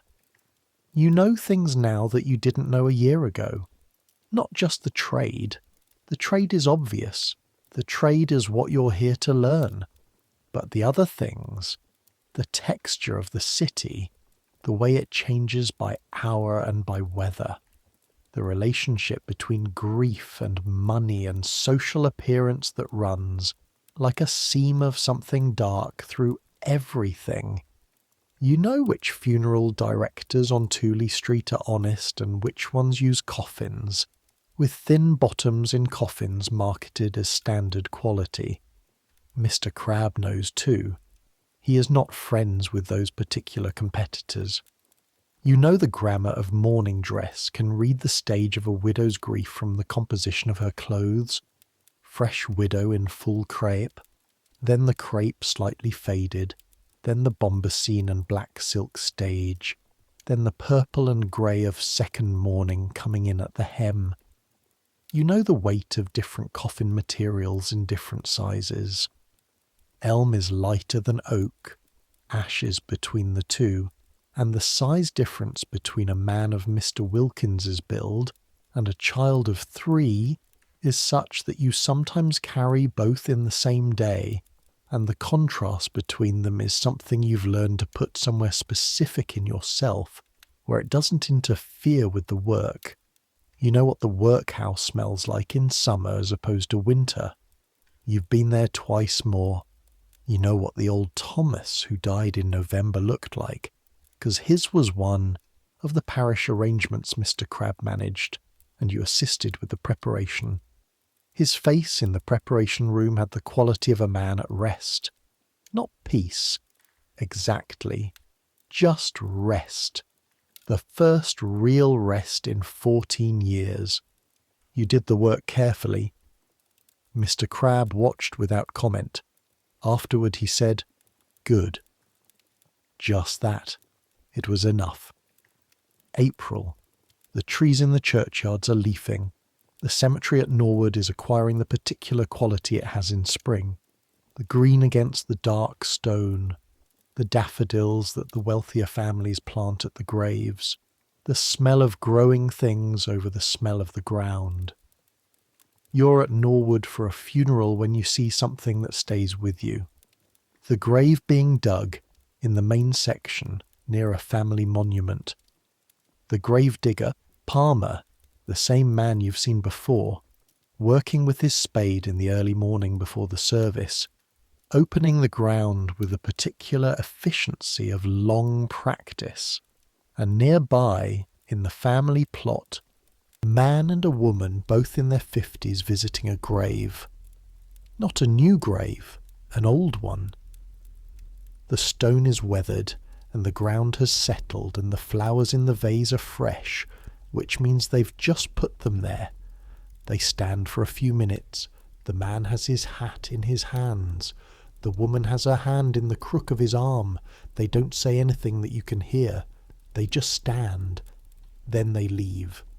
The grave is 10 years old at least by the look of the stone. They still come.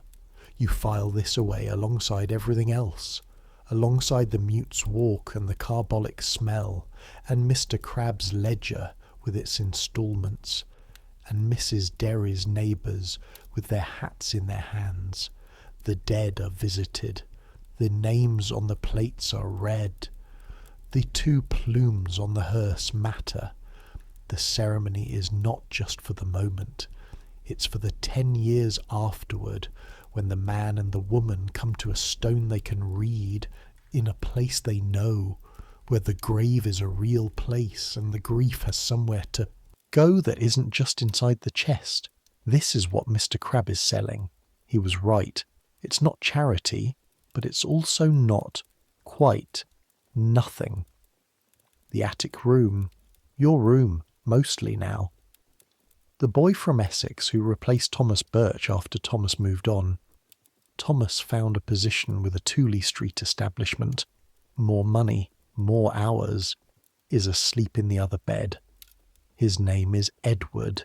He's 15. He flinches at every noise.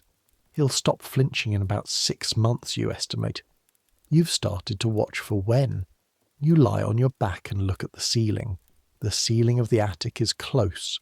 The plaster is cracked in one place, has been cracked since you arrived, will probably be cracked long after you leave. The crack runs from the chimney breast to the north wall in a slightly curved line, like a river on a map of a country you haven't been to. Outside, London is doing its midnight thing. Cartwheels on cobblestones, 2 streets over, something being moved at an hour that suggests it doesn't want to be seen moving. A dog. The sound of a pub, faint, carrying on the cold air. The river, felt more than heard, its particular presence below everything else. You think about the year. 17 funerals in December, 9 in November. The total for the year, you've been keeping rough count without intending to, is something over 120. That's 120 families, 120 sets of negotiations in the front room, 120 walks as a mute, or bearer, or general attendant, 120 trips to the cemetery, 120 names on plates, or not. In a handful of cases, not.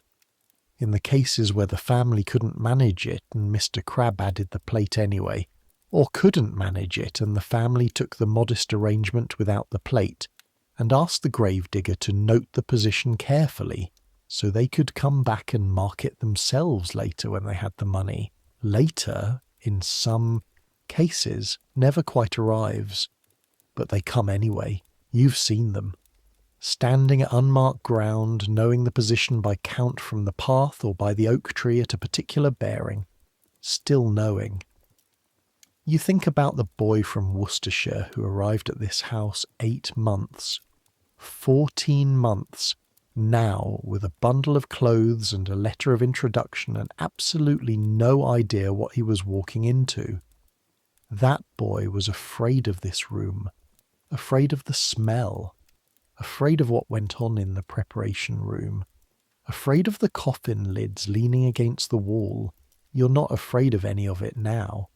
Not because it's ceased to be what it is, not because you've stopped noticing the smell or the weight of things or the particular sound of earth on a wooden lid, but because you understand the purpose of it, because you've seen enough times what happens when the purpose is achieved, the hats coming off, the 10-year-old stone being visited, the dead given back to the living for long, enough to say goodbye. That's the job. It's a strange job. It's not what you imagined when you were a boy in a village in Worcestershire thinking about the city. It's not grand. It's not heroic. It involves carbolic and cracked knuckles and standing still in the cold and learning to hold your face in a particular way for hours at a time. But it matters. And you know it matters because you've stood in enough streets and watched enough neighbours take their hats off to know what the alternative looks like. The cart with the canvas side and the 3 minutes and the ground that gives back no name. The choice between those two things is the difference between being counted and not being counted, between having been real and having dissolved. In a city of 4 million, the desire to have been real is not nothing, it is possibly everything. The candle has been out for some time. Edward, in the other bed, breathed himself into sleep 20 minutes ago. His breathing is even and untroubled. He hasn't been here long enough to have the particular kind of dreams that accompany this work. He will, eventually. The dreams are not bad dreams exactly. They're just specific, full of particular details, the particular weight of a wand in cold air, the particular colour of November in a churchyard. The crack in the ceiling is invisible. The city outside goes about its business. You've been at Crabbe and Sons for, 14 months now. Coming up on 15. You've stopped counting in the way you counted at first. The way you marked off days and weeks and months as if each one survived was an accomplishment. Now they just pass. The rhythm of the trade became the rhythm of your days, which became the rhythm of yourself. There's something in this worth thinking about. Something about the way that habits shape the person. The way that what you do every day, what you do with your hands and your feet and your face, slowly becomes what you are. The mute's walk is in your body now. The expression is available when you need it. The smell no longer wakes you at night. You have become, gradually, without deciding to, someone who works in the business of death. And death, you've learned, is the most human business there is. Not in a morbid sense, in the practical sense. In the sense that it is the one thing that happens to everyone, the one leveller, the one certainty, and the human response to it. The ceremony, the marking, the insistence that this person mattered, that this life happened, that the disappearance from the world should be properly noted. That response is not weakness, it's the opposite. It's the species at its most insistent, at its most stubborn.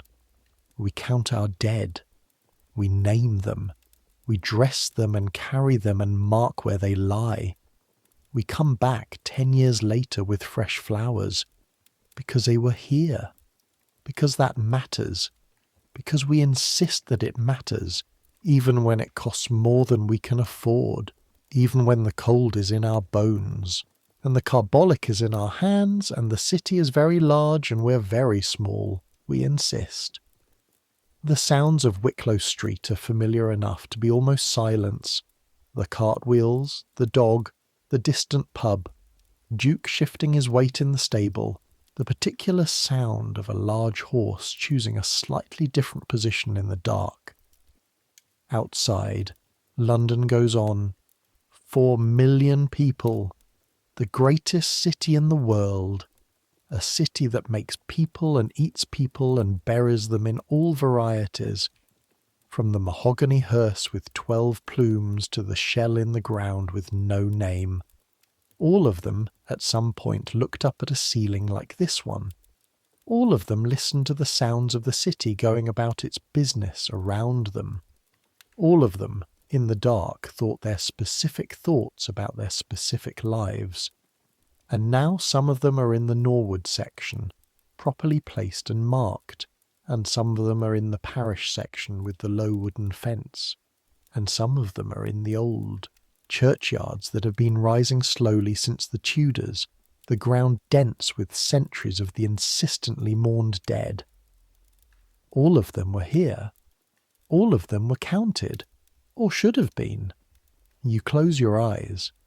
The last thing that happens before sleep takes you completely is a sound from outside, not dramatic, just St. George the Martyr 3 streets away striking the hour. 1, 2, 3, and then quiet. The city breathes. The crack in the ceiling is exactly where it was. The candle is dark. You're a boy from Worcestershire in an attic room above a funeral parlour in Southwark, and you've been here long enough to belong to it. Long enough for the city to have gotten into your blood the way Mr. Crabbe says the sea gets into sailors. Long enough that going home would feel now like leaving. This is where you sleep. This is where you wake. This is where you've learned what you know, which is that the ceremony matters, that the neighbours removing their hats matters, that the name on the plate matters, that being counted matters, that every life, the draper with his 12 plumes, the navvy with his 2, the old man from the workhouse with his chaplain at the gate, every life deserves to be marked, even if the marking is imperfect, even if the service is short and the stone is plain and the grave is in the section by the low wooden fence. Even then, the marking is the insistence. The insistence is the thing that makes us human. Centuries from now, this street won't be here. Not this exact street. Wicklow Street, Southwark, gone, probably, or renamed, or swallowed by something larger. The houses rebuilt, the cobblestones tarmacked over. Mr. Crabbe's establishment, gone. Duke and Grimsby, long gone. The crack in this ceiling, gone. The building gone, the attic gone, the whole material fact of this night dissolved into the general past. But the Norwood Cemetery is still there, in 2024, 2025, whenever you are. You can walk through it. The stones are there. The names are there. Some of them from this decade, this era. The names of people who were buried with ceremony, whose families paid what they could afford and sometimes more, whose neighbours stood in the street with their hats in their hands. Those people were counted. Their names are still there to be read. Let that sit for a moment. Let the city quiet around you, wherever you are. Let the sounds of your own night, your own particular collection of noise and silence, settle into the background. You've worked. Today you worked, or didn't sleep well last night, or the week has been the kind of week that requires recovery. You are warm enough, safe enough, fed enough. You have somewhere to sleep and people somewhere who would count you among the dead if it came to that. You are, by the measure of a Victorian navvy or a Suffolk laundress, or a boy in an attic room above a funeral parlour, extraordinarily well placed. That's not nothing, that's everything. Really. Let the thoughts slow. Let them come down from whatever height they've been at today, the high alert of being awake and moving and needing things and solving things. Let them come down to this, the pillow under your head, the warmth of the blanket, the sound of your own breathing. Let the boundary blur, the one between what you're thinking and what you're dreaming. Let it go soft and then softer. Let the images become less precise, less sequential. Let the logic relax. Somewhere in 1862, a boy in an attic room is doing the same thing.